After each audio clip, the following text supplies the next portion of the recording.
At eto naman po sa mga nagpaplano na kung ano ang ihahain sa kanilang Noche Buena, pwede kayo mismo po ang gumawa ng inyong homemade ham. At syempre bukod pa dyan, pwede rin gawing negosyo. Why not? May oras pa. Ay tuturo sa atin yan ni Tony Pet kung paano. Hi, Pet!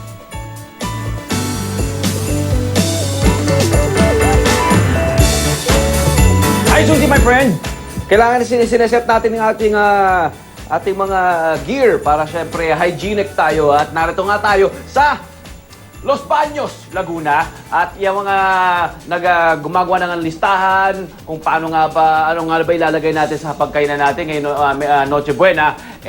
At saka yung mga gusto makatipid, yung tipong ayaw rin bumili na ng mga medyo may kamahalan na mga pagkain dyan. Pwede nyong gawin yan sa bahay. Ito na, yung mga naghanap ng oportunidad para magkaroon ng negosyo na rin, di ba? Gawin negosyo. Pahabang kumakain kayo, nagbebenta rin kayo ng bida sa Noche Buena, sa pagkainan ang hamon. Meron tayong hamon. Alam nyo ba na ang nakaisip ng timpla ng ham na ito, nitong very special na bilog na ham na ito na mapakita namin sa inyo, ay si Miss Alma Ocampo, ang may-ari ng bahay na ito. At siya rin ay isang dating food scientist. At isa rin siya sa mga nag-formulate ng timpla ng ilang mga sikat na mga corned beef at corned tuna brands. Yun.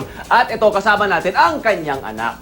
Ang kanyang anak na si Angeline Dindin Pulmano at owner nga nitong ham na ito. Pero ang pangalan ng kanyang company ay Sausage ni Lucas at iba pa kasi may mga sausages din silang binibenta. Pero ito ngayon ay ang kanilang ham. Good morning, ma'am!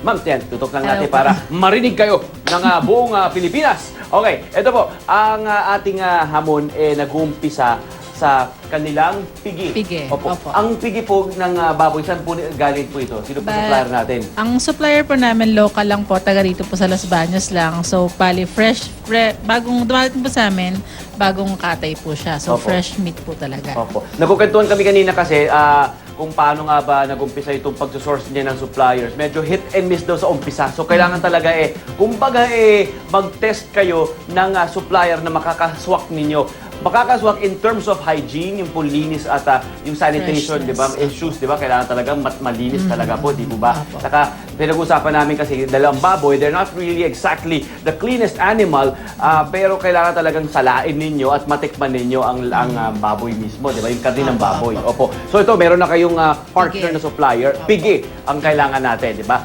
Pagkatapos po niyan, para sa ating hamon, ito lang ingredients natin. Nag-umpisa nito 2012 lang ang kanyang negosyo. At ito medyo lumalaki na, mama. Pag naging big time, mama, huwag mo kaming kalimutan, mama.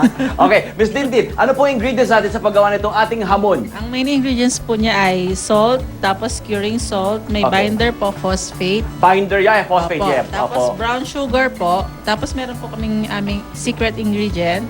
So ito po yung nilagyan namin ng water para mas-dissolve na po siya. Okay, ano yung pong ating secret ingredient? Kung halimbawa kami po gagawa ng secret ingredient niya, can you give out at least one or two components ng secret ingredient? Ano po ba yan? Matamis po ba yan? O pampanghang, pampaalat po yan? Parang mas lalo pang sumarap yung lasa, parang nagahalong alat and tamis. Okay. O, sige po. Okay. Sige. Sige. Kaya namin yun. Kaya namin mahack yun. So, Okay. ilalagay na natin yung brown sugar. Dito sa tumbler. Ito yung tumbler. Sa mga gusto magkaroon ng negosyo, kung halimbawa po hindi pa po tayo makaka-afford ng tumbler, ano po saan po natin pwede ilagay yan? Kasi dyan po natin nahaluin yan. Meron pong isang malaking bowl, kahit isang malaking bowl. Mano-mano? Opo, mamassage nyo po. Kayo po. Okay. Ang kamay. So po yung ating brown sugar, mga kapuso. Are you taking down notes? Ito po, brown sugar natin. Meron tayong curing agent.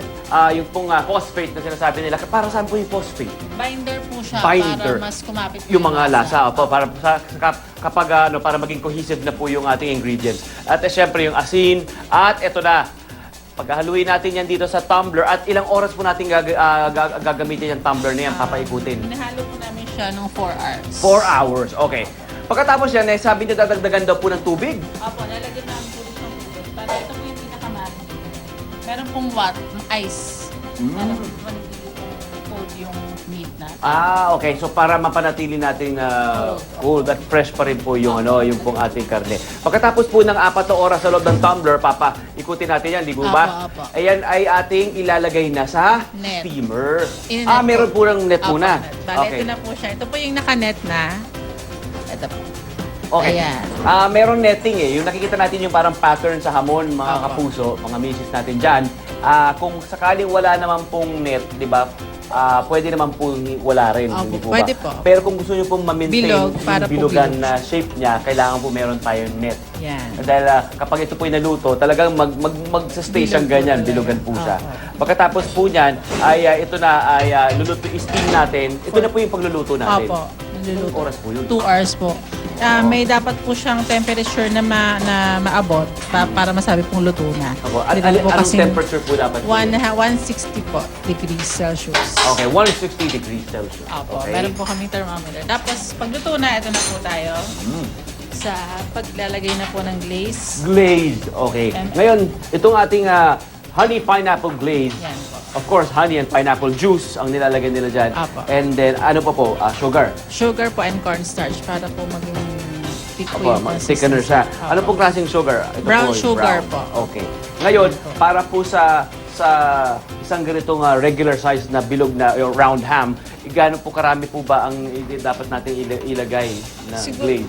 para lang po siya ma-coat mismo. So, tansya-tansya lang po para ma-coat po lang siya na maging brown po yung itsura niya. Ganyan po. So, papakulo mo separately yung liquid, tapos Apo. po hanggang sa Maging ma-reduce thick. na siya, maging Apo. thick na siyang ganyan. Apo. Okay. Ito nakikita niyo mga kapuso, ay suggestion ng unang hirit para po sa pag-serve ng hamon na yan. Pag binili po ninyo yan sa Sausage ni Lucas or kay Ma'am Dinding, for 470 pesos, tama Apo. po ba? 470 pesos, meron kayong, may kasama na po. Meron na ganito. pong glaze siya. Naka-glaze na po siya Opo. with pineapple po Opo. sa ibabaw. Ngayon, halimbawa, meron tayo ngayon, gusto nyo nga yung medyo may crispy, caramelized na factor. Meron po tayo mga ganitong gamit sa bahay, di po ba yung mga ganitong metal spatula. Tapos stainless spatula. Tapos iinitin lang natin ito sa stove, ma'am. Tama po Opo, ba? opo. So, tapos, yan ay gaganin natin parang plancha, pinaplansya Opo, natin. opo. Bubudburan nyo lang yan ng brown sugar, tapos paplansyahin nyo nga, quote unquote. Okay, pagkatapos po niyan, ang Pwede na itsura, po siyang i-basket. Ito po yung Ayun. aming packaging. Meron po siyang pineapple sa ibabaw. Ito po. Ayan. ayan, Tapos kapag bumili naka-basket. kami sa inyo, ito po yung Ganyan itsura po niya. mismo itsura. Meron po nga siyang extra ham sauce. Tapos may ribbon pa po. Nilalagyan pa po namin ng card.